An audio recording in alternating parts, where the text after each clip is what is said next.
ನಮಸ್ತೆ ಎಲ್ಲರಿಗೂ.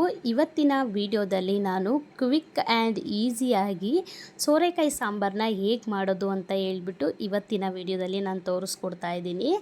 ಸೊ ಅನ್ನಕ್ಕೆ ಮುದ್ದೆಗೆ ಎರಡಕ್ಕೂ ಕೂಡ ಕಾಂಬಿನೇಷನ್ ತುಂಬಾ ಚೆನ್ನಾಗಿರುತ್ತೆ.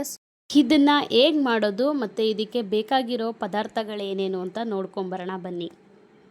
ಇದಕ್ಕೆ ಇಷ್ಟು ಪದಾರ್ಥಗಳು ಬೇಕಾಗುತ್ತೆ.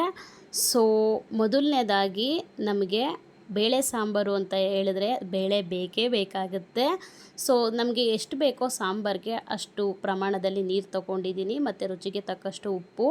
ಇದಿಷ್ಟು ಕೂಡ ರುಬ್ಬೋದಕ್ಕೆ ತೊಗೊಂಡಿದ್ದೀನಿ. ಸ್ವಲ್ಪ ಕಾಯಿ, ಒಂದು 4 ಬ್ಯಾಡಗೆ ಮೆಣಸಿನ್ಕಾಯಿನ ತೊಗೊಂಡಿದ್ದೀನಿ.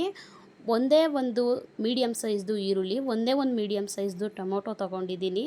ಸೊ ಮತ್ತು ಇನ್ನೊಂದೇನೆಂದರೆ ಈ ಥರ ಸೈಜಲ್ಲಿ ನಾನು ಸೋರೆಕಾಯಿನ ಕಟ್ ಮಾಡಿ ಇಟ್ಕೊಂಡಿದ್ದೀನಿ. ಏನಕ್ಕಂದರೆ ಪೂರ್ತಿ ಅದು ಬೆಂದ ಮೇಲೆ ಫುಲ್ಲು ಸ್ಮ್ಯಾಶ್ ಆಗಿಬಿಡುತ್ತೆ. ಆ ಕಾರಣದಿಂದಾಗಿ ದಪ್ಪಕ್ಕೆ ಕಟ್ ಮಾಡಿ ಇಟ್ಕೊಂಡಿದ್ದೀನಿ. ಒಗ್ಗರಣೆಗೆ ಸ್ವಲ್ಪ ಎಣ್ಣೆ ಮತ್ತು ಸಾಂಬಾರು ಪುಡಿ, ಸಾಸಿವೆ, ಜೀರಿಗೆ, ಈರುಳ್ಳಿ, ಒಣಗಿದ ಮೆಣಸಿನ್ಕಾಯಿ, ಬೆಳ್ಳುಳ್ಳಿ ಜಜ್ಜಿಟ್ಕೋಬೇಕು, ಕರಿಬೇವಿನ ಸೊಪ್ಪು ಮತ್ತು ಟೊಮೊಟೊ, ಸ್ವಲ್ಪ ಕೊತ್ತಂಬರಿ ಸೊಪ್ಪು. ಇಷ್ಟು ಐಟಮ್ಗಳು ಕೂಡ ಬೇಕಾಗುತ್ತೆ. ನಾನು ಬ್ಯಾಡಗೆ ಮೆಣಸಿನ್ಕಾಯಿ ಏನಕ್ಕೋಸ್ಕರ ತೊಗೊಂಡಿದ್ದೀನಿ ಅಂತ ಹೇಳಿದ್ರೆ ನಮ್ಮದು ಸಾಂಬಾರು ಪೌಡರ್ ಸ್ವಲ್ಪ ಕಲರ್ ಕಮ್ಮಿ ಬಂದಿದೆ. ಆ ಕಾರಣದಿಂದಾಗಿ ಬ್ಯಾಡಗೆ ಮೆಣಸಿನ್ಕಾಯಿನ ತೊಗೊಂಡಿದ್ದೀನಿ. ಬೇಡದೇ ಇರೋರು ಅದನ್ನು ಸ್ಕಿಪ್ ಮಾಡ್ಕೋಬೋದು. ಸಾಂಬಾರನ್ನ ಹೇಗೆ ಮಾಡ್ಕೊಳ್ಳೋದು ಅಂತ ಹೇಳಿದ್ರೆ ಒಂದು ಕುಕ್ಕರ್ಗೆ ಒಂದು ಸ್ವಲ್ಪ ಬೇಳೆನ ಹಾಕ್ಕೊಂಡು ತೊಳೆದು ಇಟ್ಕೊಂಡಿದ್ದೀನಿ. ಅದಕ್ಕೆ ಒಂದು ಮೀಡಿಯಮ್ ಸೈಜಲ್ಲಿ ಸೋರೆಕಾಯಿನ ಕಟ್ ಮಾಡಿ ಇಟ್ಕೊಂಡಿದ್ದೆ ಅಲ್ವಾ, ಅದನ್ನು ಅದಕ್ಕೆ ಸೇರಿಸ್ಕೊಂಡು ನಮಗೆ ಎಷ್ಟು ಬೇಕೋ ಅಷ್ಟು ನೀರನ್ನ ಸೇರಿಸ್ಕೊಂಡು ಕುಕ್ಕರ್ ಲಿಡ್ನ ಕ್ಲೋಸ್ ಮಾಡಿಬಿಟ್ಟು ನಾವು ಅದನ್ನು ಒಲೆ ಮೇಲೆ ಇಟ್ಕೊಂಡು ಒಂದು 2ರಿಂದ 3 ವಿಷಲ್ ಬರೋ ತನಕ ಕೂಗಿಸ್ಕೋಬೇಕು.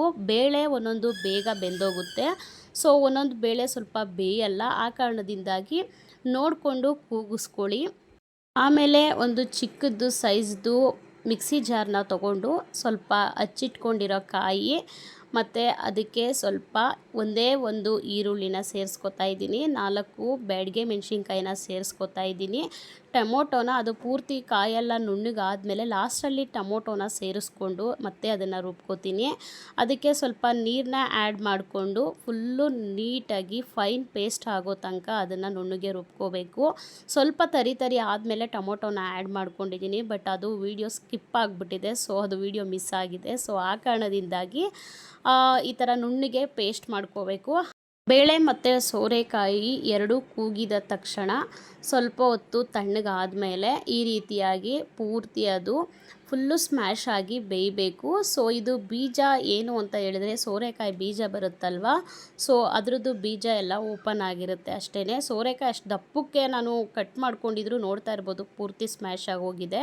ಸೊ ಅದಾದಮೇಲೆ ನೆಕ್ಸ್ಟು ಒಲೆ ಮೇಲೆ ಇನ್ನೊಂದು ಪಾತ್ರೆನ ಇಟ್ಕೊಂಡು ಅದಕ್ಕೆ ಒಂದು 2 ಟೇಬಲ್ ಸ್ಪೂನ್ ಆಗೋಷ್ಟು ಆಯಿಲ್ ಹಾಕ್ಕೊಂಡು ಸಾಸಿವೆ ಜೀರಿಗೆ ಎರಡನ್ನೂ ಹಾಕ್ಕೊಂಡು ಒಗ್ಗರಣೆಗೆ ಸಿಡಿಯೋ ತನಕ ನೋಡಿಕೊಂಡು ಅದಾದಮೇಲೆ ಒಣಗಿದ ಮೆಣಸಿನ್ಕಾಯಿ ಮತ್ತು ಒಂದು 4ರಿಂದ 5 ಇಲ್ಕು ಜಜ್ಜಿಟ್ಕೊಂಡಿರೋ ಬೆಳ್ಳುಳ್ಳಿನ ಹಾಕ್ಕೊಂಡು ಸ್ವಲ್ಪ ಒಗ್ಗರಣೆ ಮಾಡ್ಕೊತೀನಿ. ಅದಾದಮೇಲೆ 2 ಮೀಡಿಯಮ್ ಗಾತ್ರದಲ್ಲಿ ನಾನು ಈರುಳ್ಳಿನ ತೊಗೊಂಡಿದ್ದೀನಿ.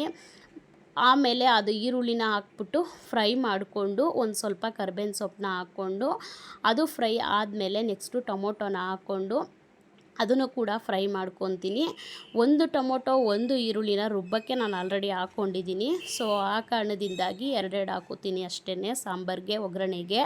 ಆಮೇಲೆ ರುಬ್ಬಿಟ್ಕೊಂಡಿರೋ ಮಸಾಲೆನ ಹಾಕ್ಬಿಟ್ಟು ಸ್ವಲ್ಪ ಮಾತ್ರ ಜಾರ್ ತೊಳೆದು ಇಟ್ಕೊಂಡಿರೋ ನೀರನ್ನ ಅದಕ್ಕೆ ಸೇರಿಸ್ಕೊಂಡು ನಂತರ ಅದಕ್ಕೆ ಸಾಂಬಾರು ಪುಡಿ ಖಾರನ ನೋಡಿಕೊಂಡು ಸಾಂಬಾರು ಪುಡಿನ ಸೇರಿಸ್ಕೊಳ್ಳಿ. ಸಾಂಬಾರು ಪುಡಿ ಎಲ್ಲ ಸೇರಿಸಿ ಆದಮೇಲೆ ಅದನ್ನು ಒಂದು ಸಲ ಮಿಕ್ಸ್ ಮಾಡಿಬಿಟ್ಟು ಸ್ವಲ್ಪ ಹಸಿ ವಾಸನೆ ಹೋಗೋ ತನಕ ಕುದಿಸ್ಕೋಬೇಕು. ಈ ರೀತಿಯಾಗಿ ಬರುತ್ತೆ, ನೋಡ್ತಾ ಇರ್ಬೋದು ನೀವು.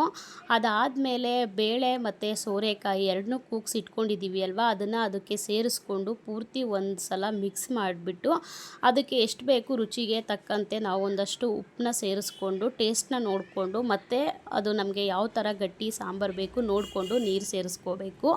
ಲಾಸ್ಟಲ್ಲಿ ಕೊತ್ತಂಬರಿ ಸೊಪ್ಪನ್ನ ಹಾಕ್ಬಿಟ್ಟು ಅದನ್ನು ಒಂದು ಸ್ವಲ್ಪ ಒಂದು 2 ಕುದಿ ಬರೋ ತನಕ ನೋಡ್ಕೋಬೇಕು. ಅದು ಕುದಿ ಬಂದಾದಮೇಲೆ ಎಷ್ಟು ಚೆನ್ನಾಗಿರುತ್ತೆ ಅಂತ ಹೇಳಿದ್ರೆ ಸಾಂಬಾರು ರೈಸ್ಗಾದರೂ ತಿನ್ಬೋದು, ಮುದ್ದೆಗಾದರೂ ತಿನ್ಬೋದು. ತುಂಬ ಟೇಸ್ಟಾಗಿರುತ್ತೆ. ಒಳ್ಳೆ ಕಾಂಬಿನೇಷನ್ ಅಂತಲೇ ಹೇಳ್ಬೋದು. ಇದಕ್ಕೆ ಕಾಯಿ ಸೇರಿಸಿರೋದ್ರಿಂದ ಸ್ವಲ್ಪ ಮಸಾಲೆ ಫ್ಲೇವರ್ ಕೂಡ ಬರುತ್ತೆ ಸಾಂಬಾರಿದು. ಸೊ ಕಾಯಿ ಸೇರಿಸೋದ್ರಿಂದ ಒದಗುತ್ತೆ. ಬೇಳೆ ಸ್ವಲ್ಪ ಕಮ್ಮಿ ಹಾಕಿದ್ರೂ ಕಾಯಿ ಸೇರಿಸೋದ್ರಿಂದ ಚೆನ್ನಾಗಿ ಒದಗುತ್ತೆ ಸಾಂಬಾರು ಅಂತಲೇ ಹೇಳ್ಬೋದು. ಅದರಿಂದ ಮುದ್ದೆಗೂ ಕೂಡ ಒಳ್ಳೆ ಕಾಂಬಿನೇಷನ್ ಆಗಿರುತ್ತೆ. ಈ ವಿಡಿಯೋ ಏನಾದರೂ ನಿಮಗೆ ಇಷ್ಟ ಆಯಿತು ಅಂದರೆ, ಯೂಸ್ಫುಲ್ ಆಯಿತು ಅಂದರೆ ದಯವಿಟ್ಟು ಸಬ್ಸ್ಕ್ರೈಬ್ ಮಾಡ್ಕೊಂಡು ನೋಡಿ, ಒಂದು ಲೈಕ್ ಕೊಡಿ ಅಂತ ಹೇಳ್ತಾ ಇನ್ನೂ ಒಳ್ಳೊಳ್ಳೆ ವಿಡಿಯೋ ಜೊತೆ ನಿಮ್ಮ ಮುಂದೆ ಬರ್ತೀನಿ. ಸೊ ಸದ್ಯಕ್ಕೆ ಈ ವಿಡಿಯೋನ ಇಲ್ಲಿಗೆ ಎಂಡ್ ಮಾಡ್ತಾ ಇದ್ದೀನಿ. ಮತ್ತೆ ನಾಳೆ ವಿಡಿಯೋದಲ್ಲಿ ಭೇಟಿ ಆಗೋಣ. Thank you for watching. Bye bye.